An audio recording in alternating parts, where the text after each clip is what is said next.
Hello, comment allez-vous? Mais surtout, comment vas-tu? De retour pour une nouvelle vidéo dans laquelle je vais te parler de tout ce que j'aurais aimé savoir avant de me lancer dans le coaching. Ça fait maintenant plus de 2 ans que je me suis lancée dans le coaching, dans l'entrepreneuriat, à mon propre compte.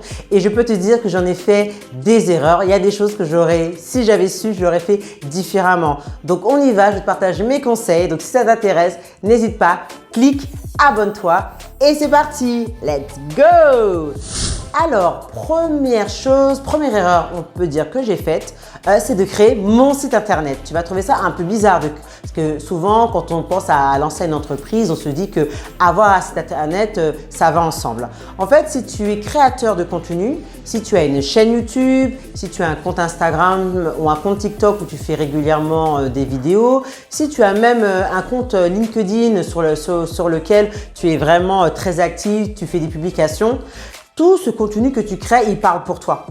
Il parle pour toi, il montre ton expertise, il montre ton savoir, il montre ce que tu peux apporter aux gens. Donc de prime abord, tu n'as pas forcément obligation de créer un site internet. En plus, il faut savoir qu'un site internet, tu as tous les prix.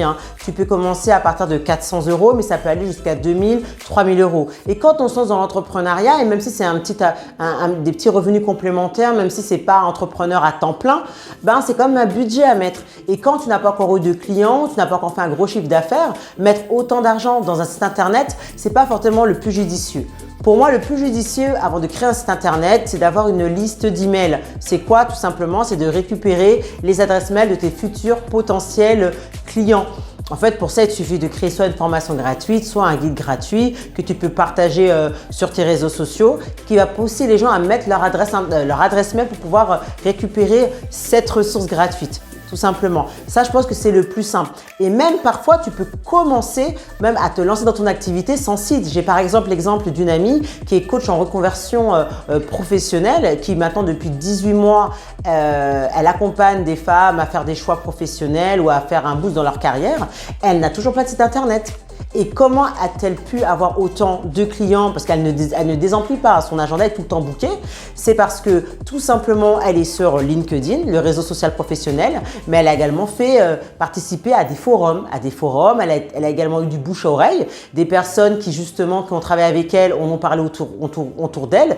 Et puis finalement, ça fait effet boule de neige. Donc voilà, ne sous-estimez pas non plus la force du bouche à oreille, la force des réseaux sociaux. C'est largement suffisant. Et le site internet n'est pas forcément la première chose que je vous conseille de faire. En tout cas, si vous souhaitez vous lancer dans le coaching.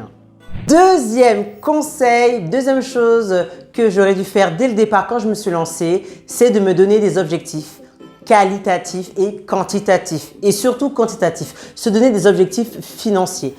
Même si tu travailles pour ton entreprise que le week-end, 10 heures par semaine, même si ce n'est pas ton activité principale, même si tu es salarié, parce que oui, moi je suis encore salarié et le coaching c'est un complément, une activité complémentaire, tu dois te donner des objectifs mensuels, des objectifs trimestriels, voilà, pour pas aller n'importe où et pour savoir combien de temps et combien d'énergie tu dois donner. Le problème, c'est qu'on ne donne pas d'objectif et en fait, on fait un peu les choses un peu, on va dire, un peu en freestyle et à un moment donné, tu vas t'épuiser. Si tous les mois, tu te dis, il faut que je fasse, je sais pas, on va dire, il faut que tu fasses 10 coachings par mois. Tu vas mettre les moyens en place pour faire ces 10 coachings. Tu vas créer du contenu pour pouvoir attirer de la nouvelle clientèle. Tu vas peut-être faire plus de newsletters. En tout cas, peu importe, tu vas faire en sorte pour atteindre tes objectifs. Alors que si tu fais en te disant « Oh, je sais pas trop, si j'en fais 3, c'est bien, si je fais 10 coachings, c'est bien, si j'en fais 20 », tu risques justement d'avoir des mois un peu en dents de scie et puis même tu peux te décourager en te disant « Oh là là, mais finalement, je fais tout ça pourquoi? Ça me rapporte pas suffisamment d'argent, c'est pas assez rentable. » Non, des fois, ton activité n'est pas assez rentable parce que dès le départ, les objectifs que tu t'es donnés ne sont pas donnés, tout simplement, comme moi j'ai fait. Donc, fixez-vous des objectifs quantitatifs, des objectifs financiers clairs et nets, même si c'est un petit side business que vous avez à côté. Ok? Ensuite, on va rester toujours sur les prix. Sachez fixer vos prix. Oui, fixez vos prix. En fait, quand vous décidez de mettre un prix dans un produit ou dans un service que vous proposez, vous devez tenir compte de beaucoup de choses. Et ça, on ne le sait pas forcément. On pense trop que les prix qui sont proposés sont pris comme ça. Moi, l'erreur que j'ai faite, c'est que je suis partie voir quel était le prix, voilà, les tarifs que proposaient mes concurrents en fonction de leur ancienneté, depuis combien de temps ils s'étaient lancés et autres. Il faut savoir que les prix proposés par les uns ne seront pas forcément les prix que toi tu vas proposer. Parce que déjà, vous n'êtes pas les mêmes personnes. Parce que déjà, ce que tu proposes, ce que tu donnes, ce que tu apportes, c'est toi. Et c'est ta personne. D'autres, tu n'as pas forcément la même expertise ou les mêmes compétences que notre personne. Donc déjà, il faut arrêter de faire ça. Donc moi, j'ai très vite arrêté de faire ça.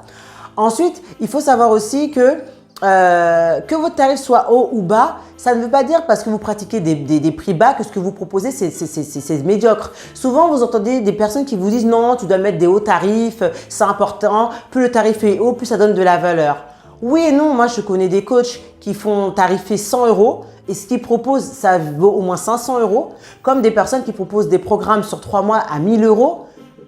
Et quand tu vois ce qu'ils proposent, tu te dis « Sérieux ?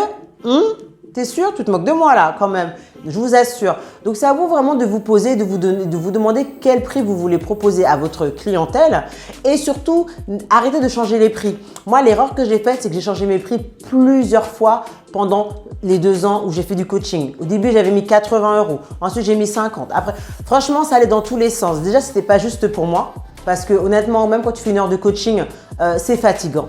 Ça prend du temps, de l'énergie. Donc, tu dois aussi te faire savoir payer que tout travail mérite salaire. Mais il y a aussi le fait que c'est pas juste aussi pour tes clientes. Comment se fait-il qu'une cliente en janvier, elle paye 80, en février, elle paye 50 € une autre? Elle peut te trouver aussi pas sérieuse. Vous voyez, donc il faut faire vraiment attention. Donc, vraiment passer du temps sur cet aspect parce que ça peut vraiment impacter aussi l'aspect entrepreneurial. Donc, voilà. Quatrième conseil, alors je sais pas si c'est le troisième ou quatrième. Quatrième conseil, je crois. Chose importante, j'aurais même dû le dire en premier, faites une formation fiscalité.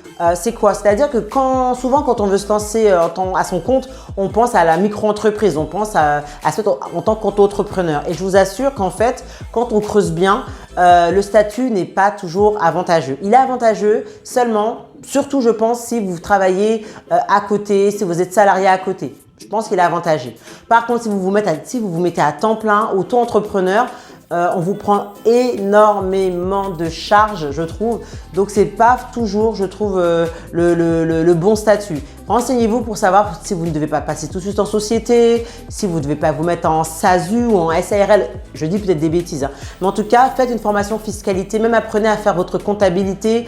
Apprenez aussi à faire la différence entre bénéfices, entre chiffre d'affaires. Parce que vous entendez beaucoup de personnes qui vous parlent de « oui, j'ai fait un chiffre d'affaires de temps en temps ». Alors, ils ne te disent jamais quels sont les bénéfices qu'ils ont fait. Parce que c'est finalement les bénéfices qui comptent. Vous voyez? Donc, la formation fiscalité, allez voir, je ne sais pas, un avocat fiscaliste, une personne spécialisée en droit, peu importe. Je pense que c'est important de le faire quand on se lance pour pas faire n'importe quoi. Et même à un moment donné, vous allez déclarer vos impôts. Si vous faites des erreurs sur votre fiche d'impôt, ça peut également peut-être vous porter préjudice à un moment donné.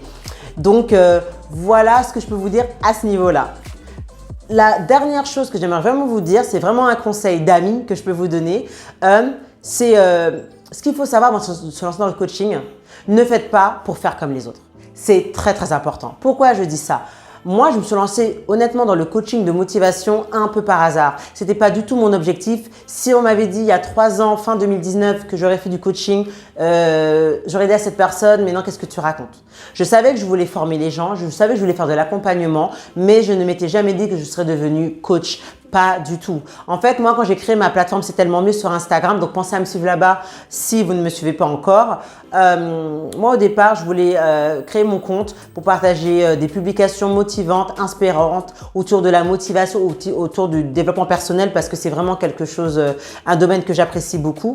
Et ensuite, il y a eu le confinement qui est tombé. Et quand le confinement est tombé, j'ai passé beaucoup de temps sur les réseaux sociaux. J'ai participé à beaucoup de webinaires, à beaucoup de conférences en ligne où on parlait de digital, de webmaster, etc. Et du coup, il y a eu toute cette flopée entrepreneuriale, cet ouragan, comme j'appelle souvent, de Instagram Boss qui est arrivé. Et d'un coup, je me suis dit, pourquoi pas si je me lançais? Et puis vous vous faites mousser par les gens qui vous disent, oh, tu devrais faire du coaching, j'aime trop tes conseils, patati patata. Et c'est comme ça que je me suis lancée.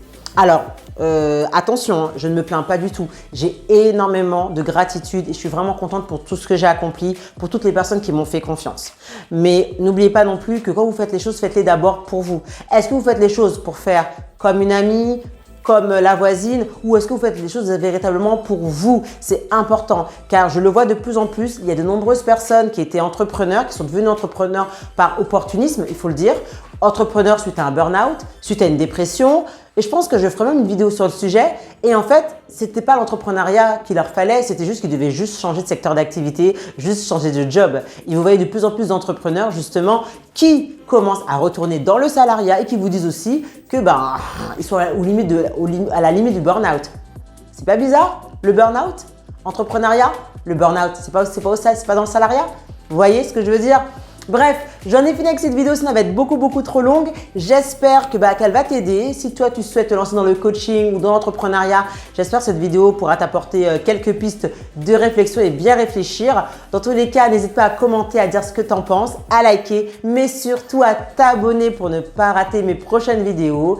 Et surtout, n'oublie pas d'être toi-même, car comme tu le sais, être soi-même, hey, c'est tellement mieux. À bientôt!